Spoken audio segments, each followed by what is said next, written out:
I stood in my parents' driveway staring at the house I grew up in. My mother's voice on the phone still echoed in my head from 20 minutes ago, asking if I could help them with their mortgage. The same parents who put my belongings in trash bags on my 18th birthday and told me I was on my own. That was 7 years ago. Now they needed me and I had a choice to make. This story touches something deep in all of us. The complex relationship between obligation and boundaries, between family ties and self-respect. What do we owe the people who brought us into this world but then pushed us away when we needed them most? My name is Willow, and this is the story of how I learned that sometimes the kindest thing you can do is say no. If you have ever struggled with toxic family dynamics or wondered where to draw the line, this story will resonate with you. Stay until the end because the aftermath of my decision changed everything in ways I never expected. Let me take you back to the beginning. Growing up in suburban Ohio, I was the middle child in a family of 5. My older brother Marcus was the golden child, the football star who could do no wrong. My younger sister Bella was the baby, the princess who received endless patience and second chances. And then there was me. Average grades, average looks, average everything. I learned early that in my family, average meant invisible. My father worked in manufacturing management, my mother stayed home, and together they built a life that looked picture perfect from the outside. 3-bedroom house in a decent neighborhood, 2 cars in the driveway, annual vacations to Florida. But inside those walls, favoritism ran deep. Marcus got a new car for his 16th birthday. Bella got a trip to Europe for her graduation. When my 18th birthday came around, I got 30 days' notice. The conversation happened in the kitchen on a Tuesday morning. I was pouring cereal, planning my day at the community college where I had started classes. My mother informed me that now that I was legally an adult, they expected me to find my own place. My father stood by the coffee maker, nodding along. They had decided this together. I had 1 month to figure out my entire life. I remember asking if this was a joke. My mother explained that they had raised me for 18 years, fulfilled their obligation, and now it was time for me to stand on my own 2 feet. When I pointed out that Marcus had lived at home until he was 23 rent-free while finishing college, she said that was different. He had needed their support to pursue his football scholarship.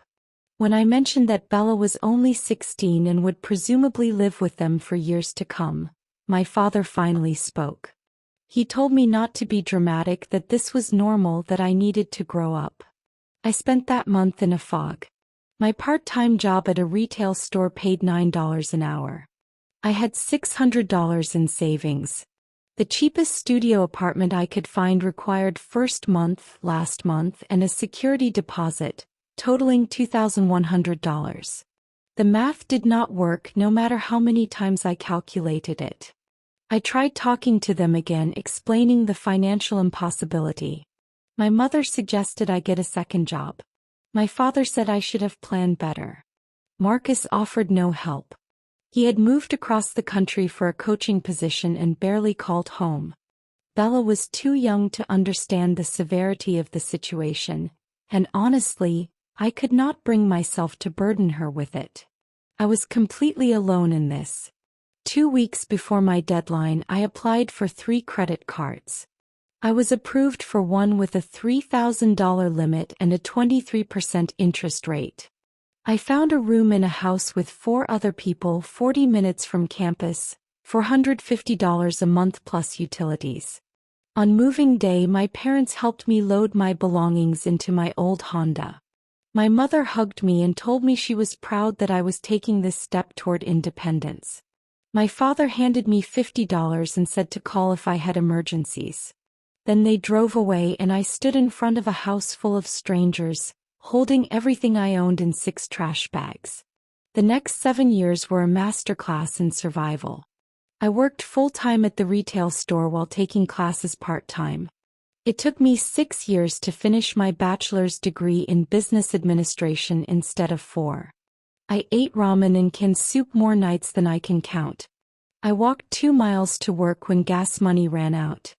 I taught myself to cut my own hair, to fix my own car with YouTube videos, to manage a budget down to the last penny.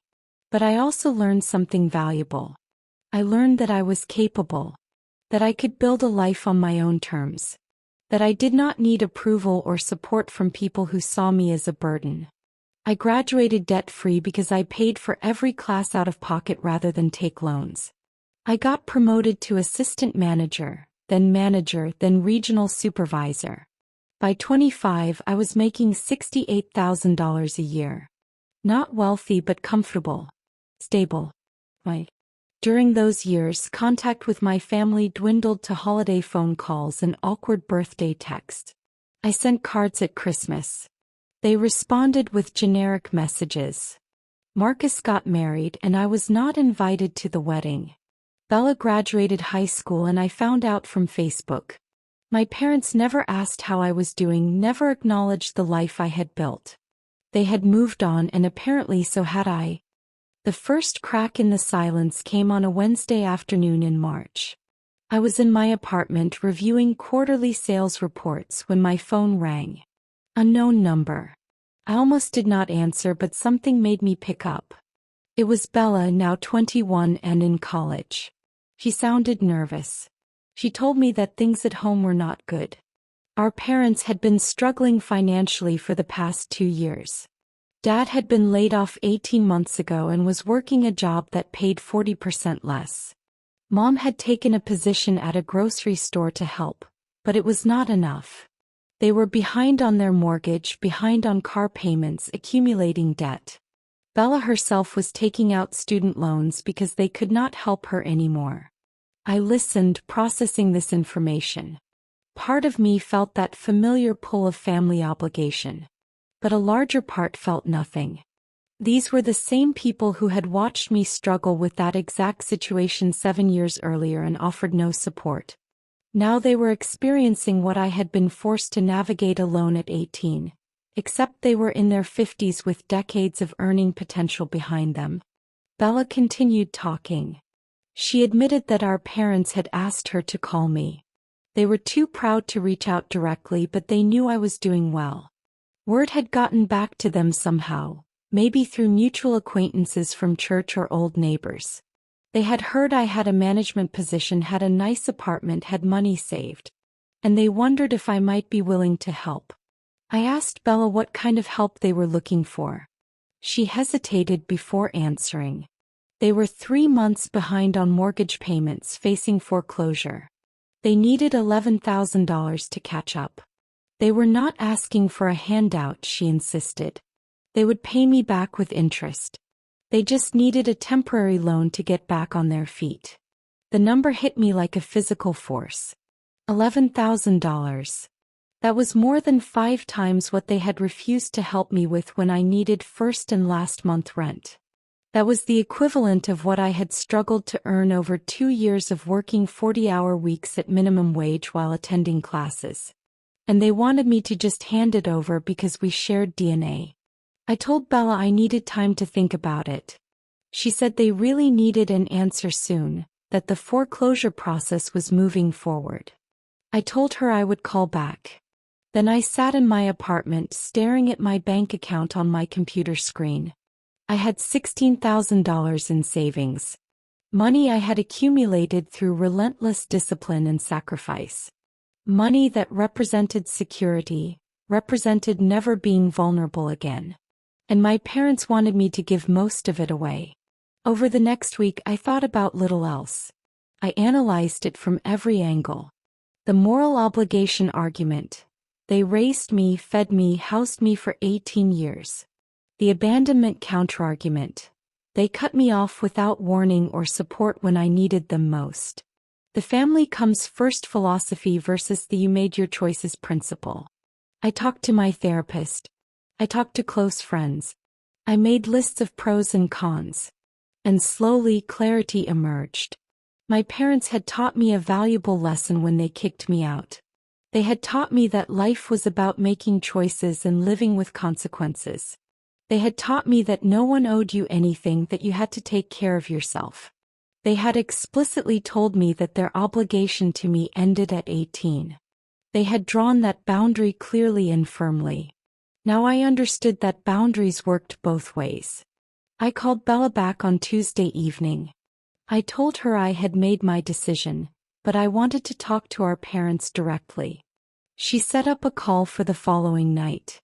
When my phone rang and I saw the call was from my childhood home number, my heart rate increased despite my determination to stay calm. My mother answered. Her voice was different than I remembered, more strained, older. She thanked me for taking the time to talk.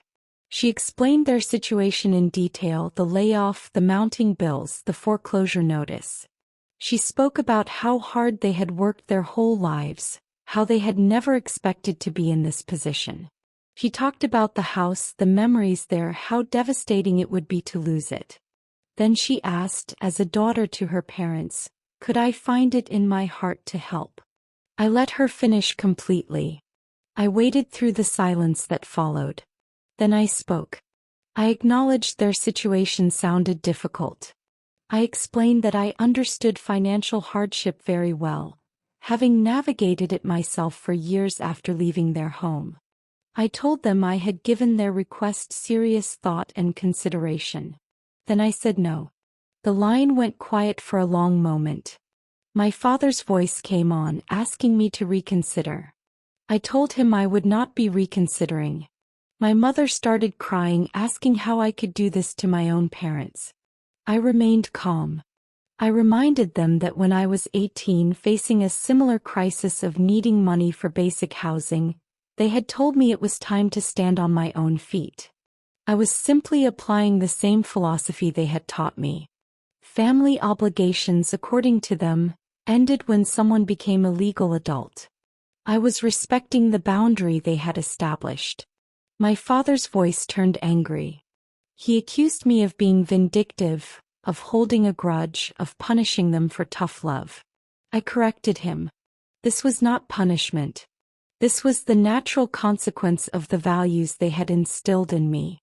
They had demonstrated that parents do not owe their adult children financial support. I was agreeing with them. Adult children also do not owe their parents financial support. I had learned well from their example. My mother asked if I was really going to let them lose their house.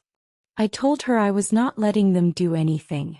They had made financial decisions that led to their current situation, just as I had to manage my financial decisions at 18. They would figure it out just as they had insisted I would.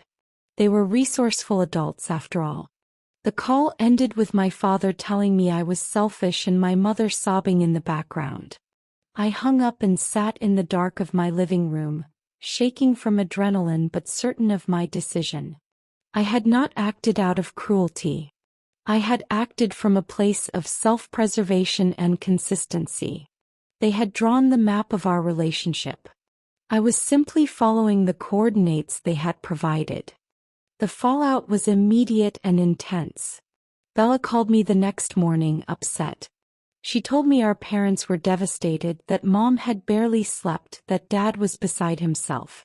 I asked if she understood my perspective. She admitted she did, but she also felt caught in the middle. She was living at home while attending community college, benefiting from the same support they had denied me. She felt guilty but powerless. I assured her this had nothing to do with her. She was innocent in all of this. But I also would not change my decision to make anyone else comfortable. Bella said she understood, but things would probably be awkward for a while. I told her I was prepared for that consequence. Marcus called 3 days later. This was surprising given we had not spoken in over 2 years. He launched into a lecture about family responsibility and stepping up when people need you. I asked him how much money he was contributing to the mortgage crisis. Silence. He said that was different. He had his own family to support now, his own bills. I pointed out that I also had my own life and my own bills. He said that was not the same thing. I asked him directly, when I was kicked out at 18, did you offer to help me? Did you send money? Did you even call to check if I was okay? He stuttered through a non-answer. I told him that his opinion on my financial choices held no weight with me. He called me cold and hung up. I was not surprised. The attempts to guilt me continued through various channels. Church members who barely knew me reached out on social media. Old family friends sent messages about the importance of forgiveness. Someone even had my old high school counselor call me. I maintained the same response to everyone. I respected my parents' belief in financial independence for adult children. I was honoring the values they taught me. No one seemed to have an argument against that logic. 3 weeks after my initial refusal, I received a letter in the mail. It was from my mother, handwritten on floral stationery. She wrote about the good times we had as a family, Christmas mornings and summer barbecues. She wrote about how much they had sacrificed to raise 3 children. She wrote about how disappointed she was in the person I had become, how money had changed me, how I had lost sight of what truly mattered. She closed by saying she hoped I could live with myself, knowing I had abandoned my family when they needed me most. I read the letter 3 times. The manipulation was so clear yet so painful. The selective memory, the rewriting of history, the reversal of victim and villain. They had literally abandoned me, put my belongings in trash bags, told me their obligation was fulfilled. But now I was the one who had abandoned them. The cognitive dissonance was staggering. I wrote a response letter, though I never sent it. I wrote it for myself for clarity. I detailed the timeline of events. The 30-day notice on my 18th birthday, the refusal to provide any financial bridge despite having resources, the years of minimal contact, the sudden re-emergence when they needed money. I wrote about the difference between tough love and cruelty, between teaching independence and abandonment. I wrote about how their actions had taught me that relationships were transactional, that love was conditional, that family was only important when it benefited them. I kept that letter in my desk drawer, a reminder of my truth whenever doubt crept in. As weeks turned into months, I focused on my own life. I received a promotion to senior regional supervisor, overseeing 12 stores across 3 states. My salary increased to $85,000. I moved to a better apartment with floor-to-ceiling windows and a gym in the building. I started dating someone I met through work, someone kind and stable and supportive. Life was good.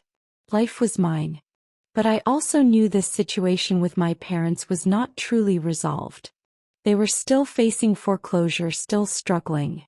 Eventually, something would break. I did not know what form it would take, but I could feel it coming. So I prepared. I documented everything. I saved the letter from my mother. I recorded the phone conversations where family members tried to guilt me. I made a timeline of every interaction I could remember from age 18 onward, noting dates, conversations, patterns of behavior. I was not planning to attack. I was simply ready to defend if necessary. I also thought strategically about what would happen if they lost the house. Where would they go? What were their actual options? I researched senior assistance programs, housing resources, financial counseling services. Not because I planned to do the work for them, but because I wanted to understand the reality of their situation versus the catastrophe they were claiming. What I discovered was illuminating. They had options. Downsizing was possible. Rental housing existed. Bankruptcy protection was available. They would not be homeless. They would not starve. They would simply have to make difficult adjustments just as I had. This research gave me peace. I was not condemning them to destitution. I was allowing them to face the same challenges they had deemed appropriate for me at 18. The circumstances were proportional, perhaps even easier for them given their age and experience. They just were not used to having to struggle. For them, hardship was theoretical, something that happened to other people. Now it was real, and they wanted someone else to make it go away. I also strengthened my own boundaries during this period. I blocked extended family members who continued to harass me. I made it clear to Bella that I loved her but would not discuss our parents' finances anymore. I told my workplace that if anyone from my family called there, I was unavailable. I built a wall not out of anger but out of necessity. Every boundary was a form of self-care, a way of protecting the life I had built from people who wanted to tear it down for their own comfort. The climax came on a Saturday in October, 8 months after the initial request for money. I was grocery shopping when my phone rang. Belle. He was crying. She told me the bank had finalized the foreclosure. Our parents had 2 weeks to vacate the house. They were moving into a small 2-bedroom apartment across town. Dad had been drinking heavily. Mom was barely functioning. It was bad. I listened, my hand gripping the shopping cart handle. Bella asked one more time if there was anything I could do. I told her the same answer I had given 8 months earlier. No. She accepted it this time without argument. He understood.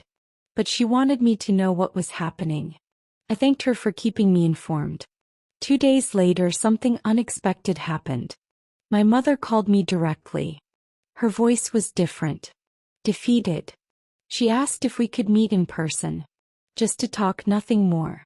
Against my better judgment, perhaps out of curiosity, I agreed. We met at a coffee shop on neutral ground. She looked older than I remembered. Tired. Her hair had more gray. She had lost weight. We sat across from each other in uncomfortable silence until she spoke. She did not ask for money. She did not plead or manipulate. Instead, she said something I never expected. She admitted that I had been right. She explained that losing the house had forced them to face hard truths. They had been living beyond their means for years. The big house, the new cars, the lifestyle, it was all debt-funded and unsustainable. Dad's layoff had simply accelerated the inevitable. They had avoided dealing with reality, hoping something would save them. My refusal to be that salvation had forced them to actually confront their situation.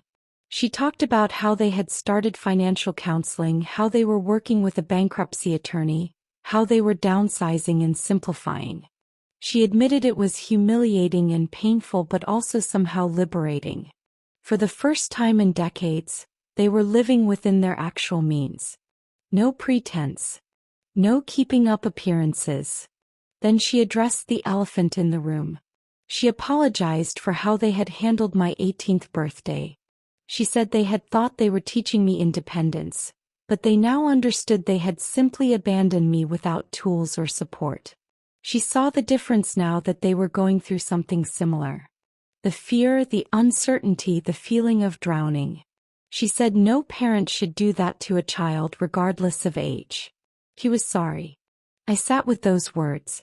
I had imagined this apology countless times over the years, scripted my response, prepared to reject it as too little too late. But sitting across from this woman who looked genuinely broken, I felt something unexpected. Not forgiveness exactly, but perhaps the beginning of understanding. I told her I appreciated the apology. I explained that what they did had fundamentally shaped my view of relationships and trust. I had spent years in therapy working through abandonment issues. I had struggled with feeling unworthy of love or support. The damage was real and lasting. An apology did not erase that. But acknowledgement was something. It was more than I had expected to receive. She asked if there was any path forward for us. I told her honestly that I did not know. I needed to see sustained change, not just words spoken in a crisis. I needed to see that they understood the gravity of what they had done and were actively working to be different people. That would take time. Years potentially. I was not willing to rush back into a relationship just because they were finally ready to acknowledge their mistakes. My mother accepted this. She did not push. She did not make promises or demands. She simply said she hoped someday we could have something resembling a real relationship. Then she stood up, thanked me for meeting with her, and left. I sat in that coffee shop for another hour, processing what had just happened. Over the following months, A strange new dynamic emerged. My parents sent occasional update texts. Not asking for anything, just sharing where they were. They moved into their apartment. Dad found a better paying job. Mom was promoted at the grocery store. They sold their second car. They were making it work. Bella reported that the atmosphere at home had changed. Less tension, less pretense. Our parents seemed different, more present, more humble. She even said they talked about me sometimes, wondering how I was doing, expressing regret. Not performatively but genuinely. Small changes but real ones. I maintained my boundaries but allowed for limited contact. I responded to texts. I accepted a phone call at Christmas. I was not rushing to rebuild, but I was not actively sabotaging opportunities for healing either. I was letting time and consistency show me whether this change was genuine or temporary. Marcus reached out with his own apology. He admitted he had been wrong to lecture me, that he had been a coward when I was kicked out, that he was sorry. I accepted his apology with caution. Trust had to be rebuilt with everyone, and that would take time. A year after that coffee shop meeting, I agreed to have dinner with my parents. Just the three of us. We met at a modest restaurant, nothing fancy. The conversation was awkward but not hostile. They asked about my job, my life, my apartment. I asked about their jobs, their apartment, their adjustment. We avoided the past, focusing on the present. It was not warm, but it was civil. Over time, these dinners became occasional events. Every few months we would meet. Slowly, incrementally, something began to shift. They started to see me as an actual person, not just the middle child they had overlooked. I started to see them as flawed humans who had made terrible mistakes but were capable of growth. The breakthrough came almost 18 months after the foreclosure. My father said something during one of our dinners that struck me. He said he was proud of me. Not proud that I had achieved success, though he mentioned that, but proud of how I had handled their crisis. He said I had shown strength and integrity by holding my boundary, by not allowing guilt to manipulate me into betraying my own values. He said he wished he had taught me that strength intentionally rather than accidentally. That acknowledgement meant more than any apology. It meant he understood. Not just intellectually but deeply. He saw that my refusal was not cruelty. It was self-preservation and consistency. It was me applying the lessons they had taught me even when those lessons hurt them. My mother added that losing the house was the best thing that ever happened to them. It forced them to face reality, to let go of ego and pretense, to focus on what actually mattered. They had a smaller life now, but an honest one. A sustainable one. One they had built themselves through their own work and choices. As I write this, my relationship with my parents is still a work in progress. We are not close, but we are not estranged. We see each other occasionally. We speak honestly. They no longer expect me to rescue them or fulfill some imaginary filial duty. I no longer carry resentment or anger. We exist in a space of mutual respect and appropriate distance. Bella thrives. She graduated college and has a job she loves. She maintains relationships with all of us without being caught in the middle anymore. Marcus and I have slowly rebuilt something resembling a sibling bond. He admitted his own favoritism trauma, being held to impossible standards as the golden child, living in fear of disappointing everyone. We bonded over our different but equally damaging experiences of family dysfunction. This experience taught me fundamental truths about boundaries, family, and self-respect. First, saying no is not inherently cruel. Protecting your own well-being is not selfish. You can love people from a distance while refusing to be their financial or emotional crutch. Setting boundaries is an act of self-love, not an act of hatred toward others. Second, consistency matters. My parents taught me that adults are responsible for themselves. Applying that lesson back to them was not revenge. It was holding them accountable to their own stated values. Consistency creates clarity. It eliminates confusion about where you stand.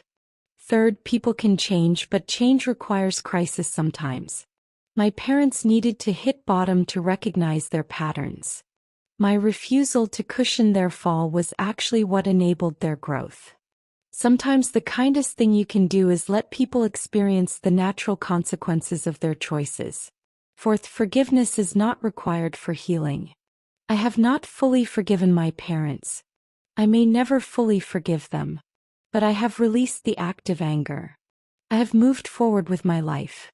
Healing happened not through forgiveness but through boundaries and time and their demonstrated commitment to change. Finally, you get to choose your family. Biology creates relatives. Choice creates family. The people who show up for you, who respect your boundaries, who see your worth, those are your real family. Blood relation does not obligate you to accept mistreatment or exploitation. You deserve relationships that are reciprocal, respectful, and real. If this story resonated with you, if you have struggled with toxic family dynamics or difficult boundaries, I want you to know you are not alone. Your feelings are valid. Your boundaries are necessary. You deserve relationships that honor your worth. Subscribe for more stories about justice, standing up for yourself, and the complex reality of family relationships. New videos every week. Drop a comment sharing your thoughts or your own story. You never know who needs to hear it. Take care of yourself and remember that sometimes the strongest thing you can do is simply say no.